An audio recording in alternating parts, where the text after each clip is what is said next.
5학년 학생 여러분 안녕하세요. 이번 수학 시간부터는 2단원 약수와 배수라고 하는 단원을 함께 공부해 보도록 하겠습니다. 이번 수학 시간에는 2단원 약수와 배수에서 어떤 내용을 공부할지 간단하게 살펴보고 마치도록 할게요. 수학 교과서 26쪽과 27쪽인데요. 26쪽에서 날개 부분을 펼치시면 이렇게 작은 부분이 나올 거예요. 여기에 보면 2019년은 기해년이야. 어떻게 해의 이름이 지어진 걸까? 해의 이름은 어떤 규칙으로 바뀔까? 친구들이 고민을 하고 있는데요. 2019년은 기해년이었습니다. 그리고 2020년 혹시 여러분 어떤 해였는지 아시나요? 이때는 경자년이었고요. 2021년은 신축년 입니다. 그리고 22년, 23년 계속 해의 이름이 있겠죠. 이런 해의 이름은 어떤 규칙으로 바뀌게 되는지 이번 단원에서 살펴보도록 할 거고요. 그러면 우리가 각자 태어난 해의 이름이 무엇인지, 예를 들어 2009년이라면 혹은 2008년이라면 이때 해의 이름이 무엇이었을지 그것도 알아볼 수 있습니다. 자, 그러면 수학 교과서 26쪽 큰 부분을 한번 볼게요. 지금 여기에 보면 교실인 것 같아요.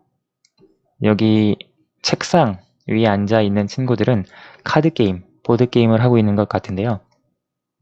살펴보면 하나, 둘, 셋, 넷, 다섯, 여섯, 일곱, 여덟, 아홉, 열, 열하나, 열둘 카드 12장을 가지고 카드게임, 보드게임을 하고 있습니다. 12장의 카드를 가지고 게임을 할 때 2명이서 게임을 한다면 몇 장씩 나누어 가져야 할까요?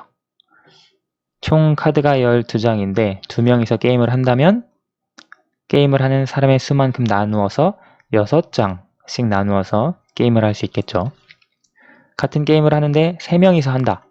그러면 12장을 3명이서 하니까 3으로 나누어주면 4장씩 이렇게 각각 가지고 게임을 하면 되겠죠. 그리고 4명이서 진행을 한다면 12장을 4명이서 나누어서 한 명당 3장씩 가지고 게임을 할 수 있습니다. 그래서 우리가 카드를 나눌 때 인원수에 따라서 한 사람이 가지게 되는 카드의 수, 그런 게 달라지게 되겠죠. 자, 여기 있는 친구 2명은 도미노를 쌓고 있습니다. 남자친구는 나무 도망을 노란색, 빨간색 순서로 놓고 있어요. 노란색, 빨간색, 노란색, 빨간색, 노란색, 빨간색 이렇게 규칙이 반복되고요. 여자아이는 초록색, 초록색, 빨간색 순서로 놓았대요. 초록색, 초록색, 빨간색, 초록색, 초록색, 빨간색 이렇게 규칙이 반복됩니다.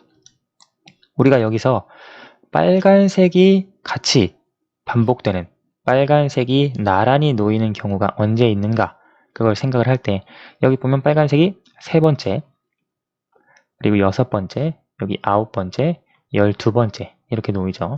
여기에서는 빨간색이 2번째, 4번째, 6번째, 8번째, 10번째, 12번째, 짝수번째에 놓입니다. 그렇죠? 그래서 2개의 도미노에서 빨간색이 나란히 놓이게 되는 경우는 6번째에서 나란히 놓이게 됩니다. 그리고 12번째에서 또 나란히 놓이게 되죠. 이런 식으로 빨간색이 같이 놓이게 되는 블럭의 순서, 규칙을 찾아줄 수도 있습니다. 자, 27페이지로 넘어가 볼게요. 지금 여기 있는 친구들은 퍼즐 게임을 하고 있네요. 나는 비어있는 2곳을 1칸, 2칸, 3칸짜리 조각으로 채워볼게. 지금 비워져 있는 흰색 퍼즐이 있는데요. 여기를 1칸, 2칸, 3칸짜리 조각으로 채워본대요. 남자아이는 4칸, 5칸, 6칸짜리 조각으로 채워볼래 라고 말하고 있는데요. 여기 보면 5칸, 6칸, 4칸짜리 조각으로는 이런 조각을 채울 때 보면 4칸, 4칸으로 나누어서 채워야 됩니다. 그렇죠. 5칸, 6칸을 채울 수가 없죠. 5칸, 6칸은 이런 부분에 사용할 수 있겠네요. 예를 들어 5칸.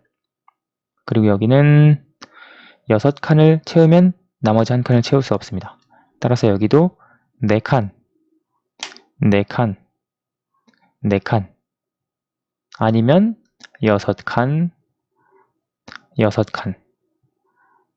그리고 아까 4칸, 4칸 이렇게 채울 수 있겠고요. 여자아이는 1칸, 2칸, 3칸이니까 더 자유롭게 조각을 채울 수 있겠죠. 다양한 방법으로요. 자, 그래서 우리가 이번 단원에서 공부할 내용이 이와 같은 내용입니다. 우리가 약수와 배수 공부하기 전에 여러분 3학년 1학기 때 곱셈, 3학년 2학기 때 나눗셈 공부를 했었습니다. 이것과 관련된 내용이다 라고 이해를 하시면 되고요. 이것과 관련해서 수학 익힘 17쪽도 간단하게 풀어보도록 할 거예요. 잠시만 아래 내용만 보고요. 이번 단원에서 배울 내용인데요. 비어있는 두 곳을 모두 채울 수 있는 조각은 무엇일까요? 여기에 보면 두 곳을 모두 채울 수 있는 조각. 아까 여기에서 4칸짜리로는 위에도 채울 수 있고 아래도 채울 수 있었죠. 그리고 여기 1칸, 2칸, 3칸짜리로는 다양한 방법으로 또 채울 수 있을 거예요. 이 내용에 대해서 이번 단원에서 구체적으로 보도록 할 거고요. 빨간색 나무 도막이 나란히 놓인 곳을 어떻게 찾을 수 있을까요? 아까 도미노에서 살펴봤었죠. 그 규칙을 찾았을 때 4번째, 아니죠. 6번째였나요? 그리고 12번째 이렇게 빨간색 나무 도막이 나란히 놓인 것을 찾을 수 있었습니다. 그러면 그렇게 찾는 법 말고 구체적으로 어떻게 찾을 수 있을지 이번 단원에서 공부하도록 할 거예요. 그리고 두 수의 약수와 배수 사이에는 어떤 관계가 있는지 이런 내용에 대해서도 이번 단원에서 살펴보도록 하겠습니다. 자, 그러면 우리가 이미 배웠던 내용에 대해서 수학 익힘 17쪽 내용을 통해서 확인해 보도록 하겠습니다. 자, 지금 보이는 페이지가 수학 익힘 17쪽인데요. 여러분 여기 있는 문제, 4문제를 스스로 한번 풀어보세요. 3학년 때 배웠던 내용이라 어렵지 않게 풀 수 있을 거예요. 잠깐 시간을 드릴게요. 영상을 정지하고 풀어보세요.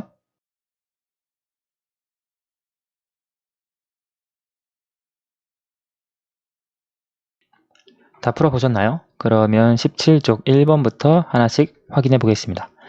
네모안에 알맞은 수를 써 넣으세요. 700 곱하기 4 계산하면 2800이 되겠고요. 40과 무엇을 곱했더니 2800이 된대요. 우리가 곱셈과 나눗셈의 관계에 의해서 여기 네모안에 들어갈 것은 2800을 40으로 나눠주면 구할 수 있죠. 따라서 네모안에 들어갈 숫자는 70이 되겠습니다. 2번 네모안에 들어갈 알맞은 수를 써 넣으세요. 1 곱하기 12는 12, 2 곱하기 6은 12, 3 곱하기 4는 12가 됩니다. 우리가 12를 2로 나누면 6이 나오고요. 12를 3으로 나누면 4가 나옵니다.